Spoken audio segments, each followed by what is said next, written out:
Good evening. My name is Cory Evans, and I'm the chair of the Small Business Committee of Community Board 8. Thank you for tuning in to Part 2 of our program on Community Board 8 Speaks. I'm here with two guests, Andrew Kalloch and Kelvin Collins. Andrew, we'll start with you. Why don't you tell us a little about yourself and what you do? Well, thank you very much for having me, Cory. It's great to be back on the show. My name's Andrew Kalloch. I'm the Deputy General Counsel for Manhattan Borough President Scott Stringer. In addition to my lawyerly duties for the Borough President, I'm also a policy analyst and an advisor on a variety of economic development issues, including the present and future of small business in New York City.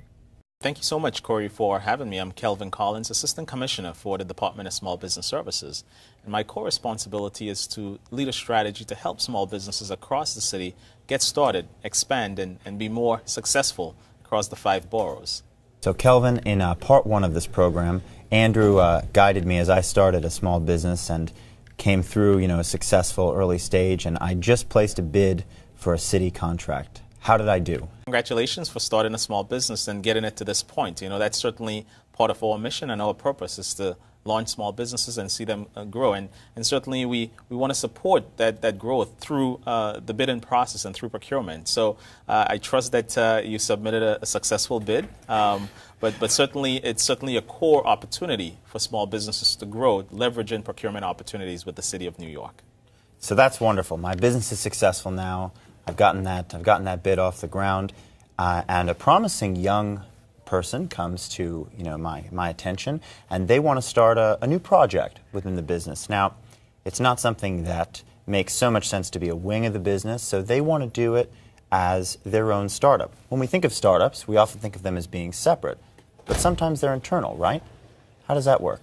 That's right, and I think we see it from our universities all the time. We're blessed in New York City to have many of the world's finest universities. We have over 600,000 college students, more college students here than the entire population of the city of Boston.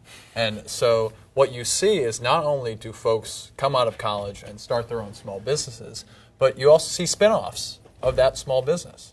And that's what small business can be to New York. It can create this virtuous cycle where one idea, one business idea can sprout many others, which not only creates jobs, but more kind of business development in communities throughout the 5 boroughs. And if I may add, just about a year ago, we launched a partnership with Fordham University. And, they came to us and they said, listen, there are students that are starting small businesses in their dorms, right? Why don't we sort of harness that interest and that sort of energy?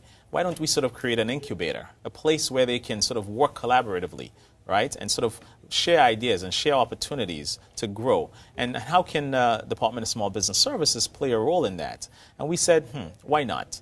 This is an opportunity for us. And so together with Fordham University in the Bronx, we launched Fordham Foundry, which is an amazing partnership between a university and city government to launch an incubator alongside an NYC Business Solutions Center. It's first of a kind for us to do it here in the city. So you have students that are very passionate about entrepreneurship, that have marvelous ideas and are looking for an opportunity to sprout those ideas, can work alongside city resources to really encourage and nurture entrepreneurship. So we have a model for that, and we think that universities across the city is a sort of a great sort of launching pad for a number of small business and a lot of innovative ideas, and we have to harness that.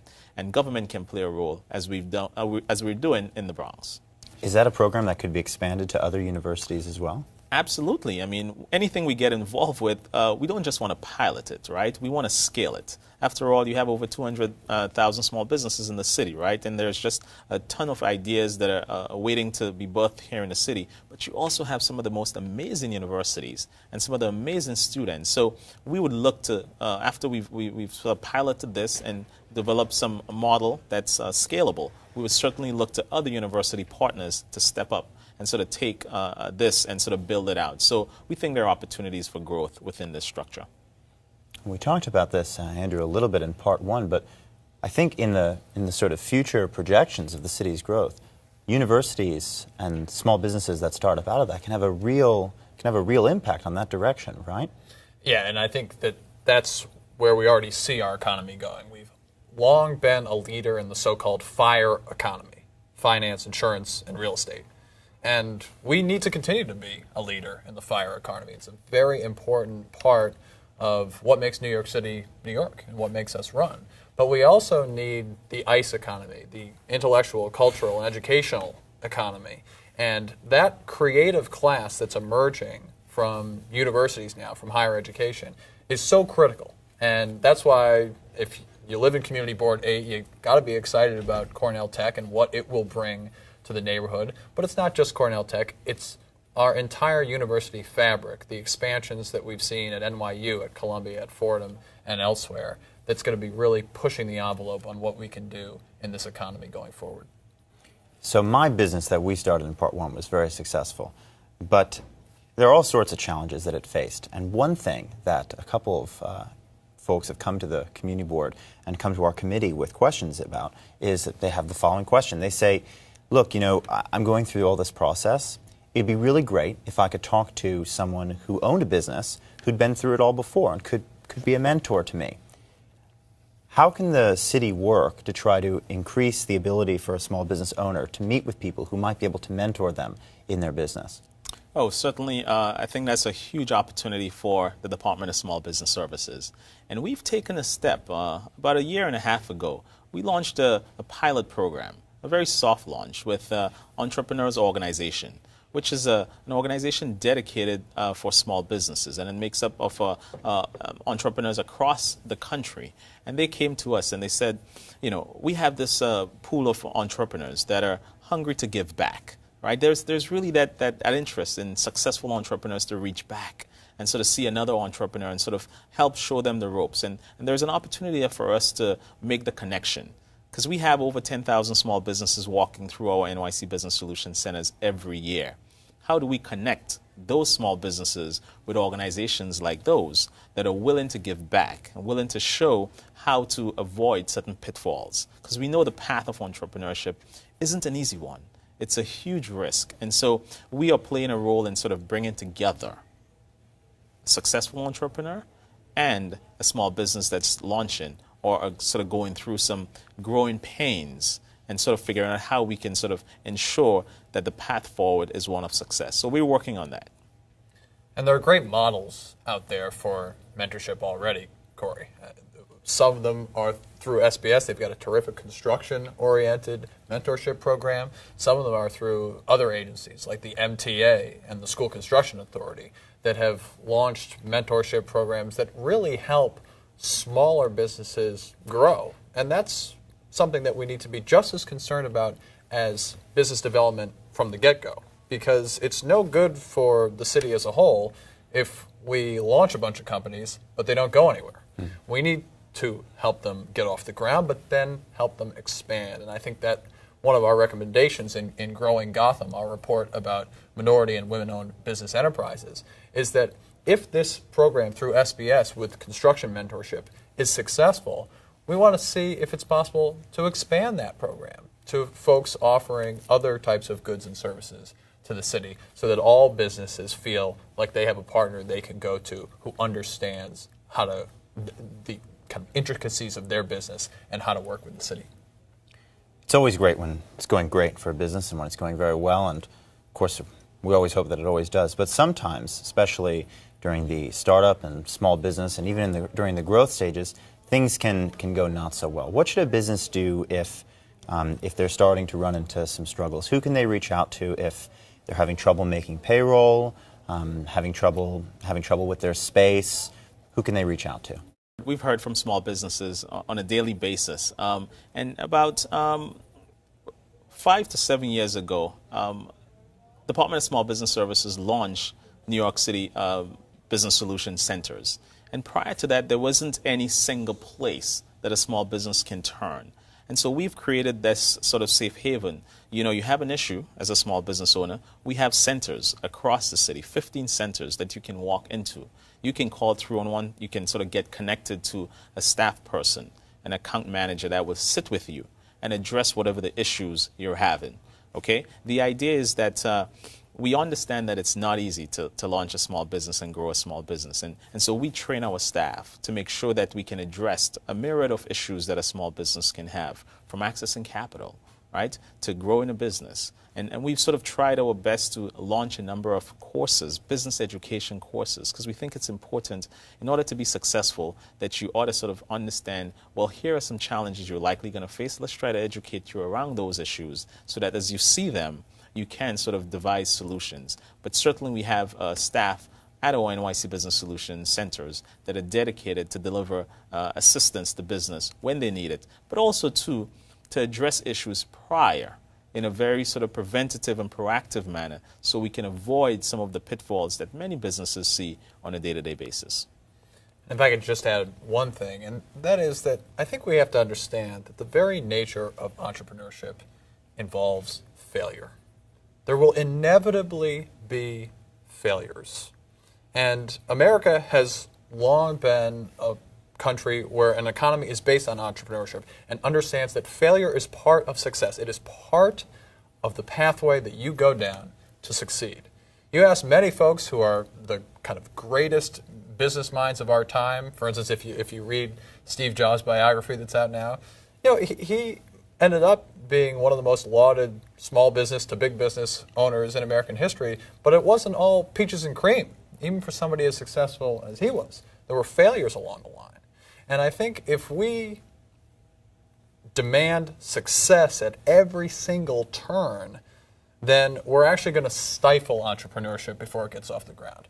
People need to be encouraged to take risks, to invest in their dreams, to take a chance at a new idea. I mean, if New York is built on anything, it is built on new ideas. No one could be certain that the Erie Canal was going to be successful. No one could be certain that a huge network of subterranean railroads crisscrossing these boroughs would be successful. No one could be certain that building the greatest bridge in the world would be a success and that people would actually trust that it wouldn't tip over between Brooklyn and Manhattan.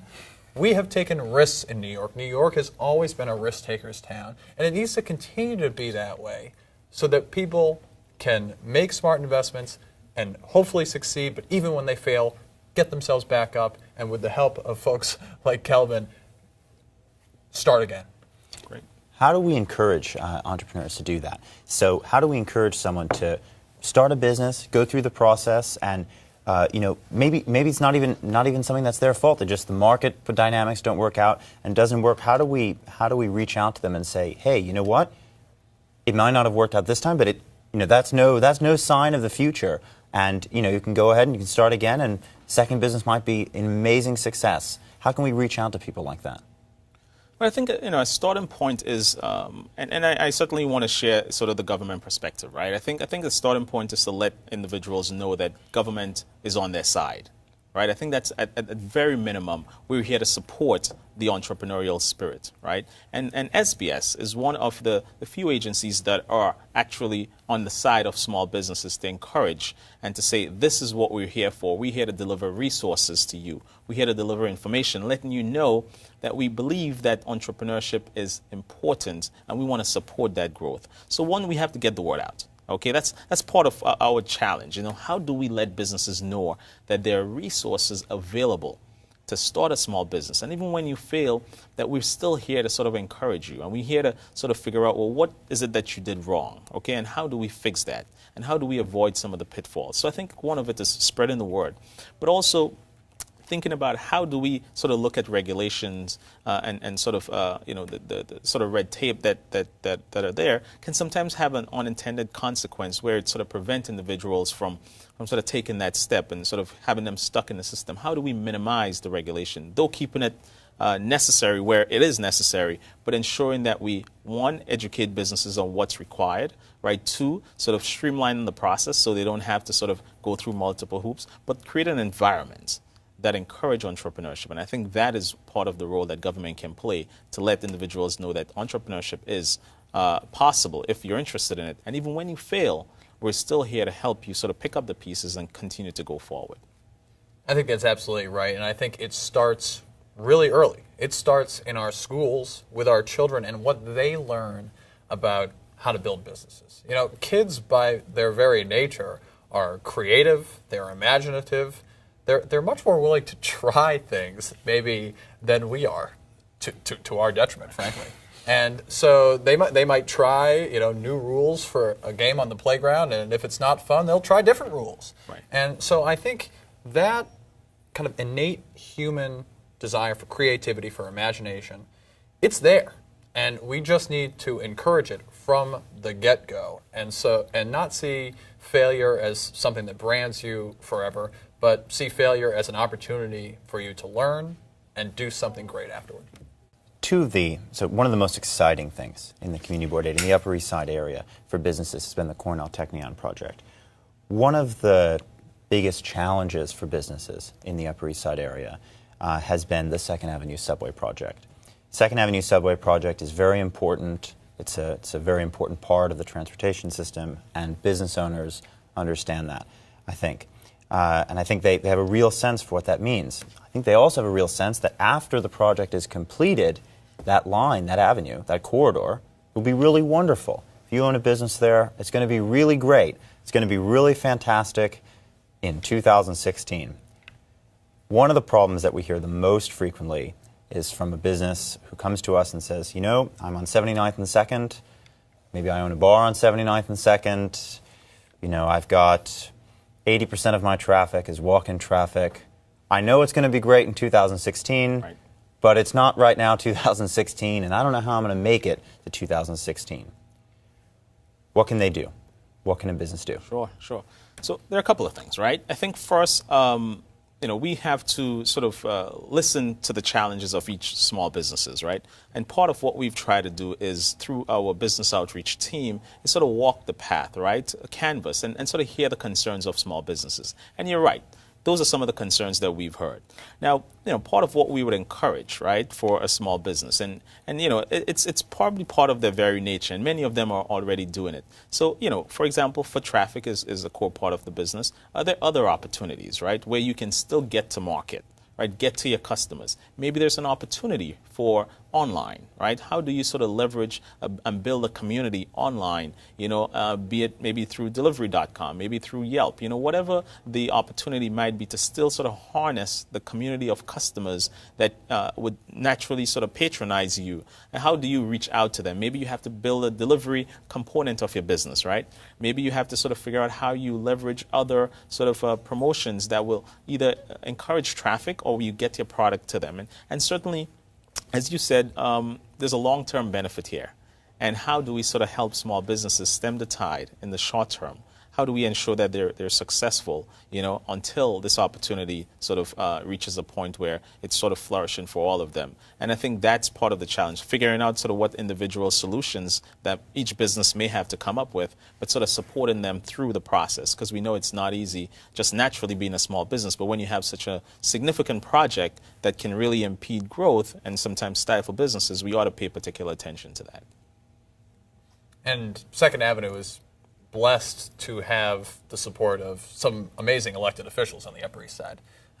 Jessica Lappin, Dan Garodnick in the council, and Carolyn Maloney, the congresswoman, and not to mention my boss, the borough president, Scott Strager, have all worked to make sure that the Second Avenue subway project, as necessary as it is, includes mitigation efforts. And recently, a new community center for the Second Avenue subway opened so that people can go there, ask questions, understand what the project how it stands to benefit the community. But it's going to be tough. It has been tough on businesses. It will be tough for the next couple of years. But, I think New Yorkers love to promote their neighborhood. They love to support each other. They love to go to their corner coffee shop or their neighborhood hardware store. This is part of who we are. And I think that it's never more important than now for folks on the Upper East Side to support those businesses that may have struggled over the last couple of years.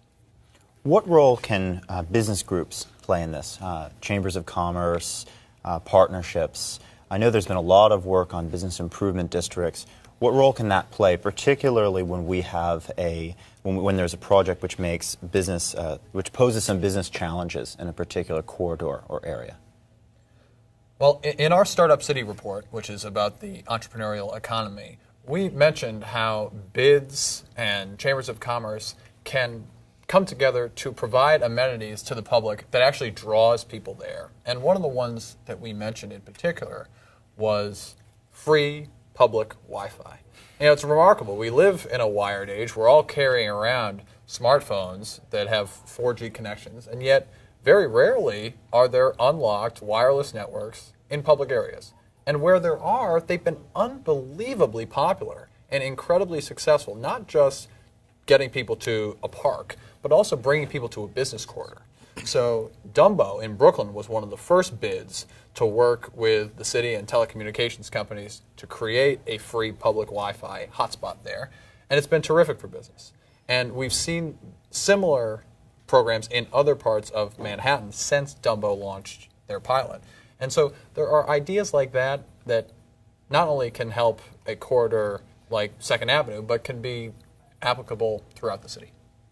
Absolutely. And to add to that, I believe that we've seen in many instances when there is a strong local development cooperation, even post Hurricane Sandy, right? We saw that the community is able to bounce back faster, right? So 2nd Avenue is a challenge for a commercial corridor. But whenever you have strong community organization, they're able to galvanize support, galvanize information, keep the community members engaged, right? And I think it's absolutely necessary to sort of encourage these community organizations to play a great role to intersect between government, right, or major projects or major natural disasters, and sort of let them be sort of the catalyst for either stability or for growth or for change, right? So I think there's a strong role for nonprofits or merchant associations or business improvement districts, not just to create a safe and clean environment, but to really play a tremendous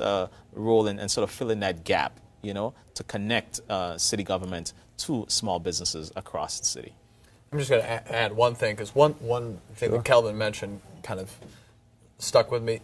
These folks can go beyond just making it a nice place to walk around and shop. Right. And one of the reports that we recently released from the Borough President's Office, Exports NYC, is all about how we often think of the export economy as being for those big Fortune 500 companies shipping on these huge tankers going overseas.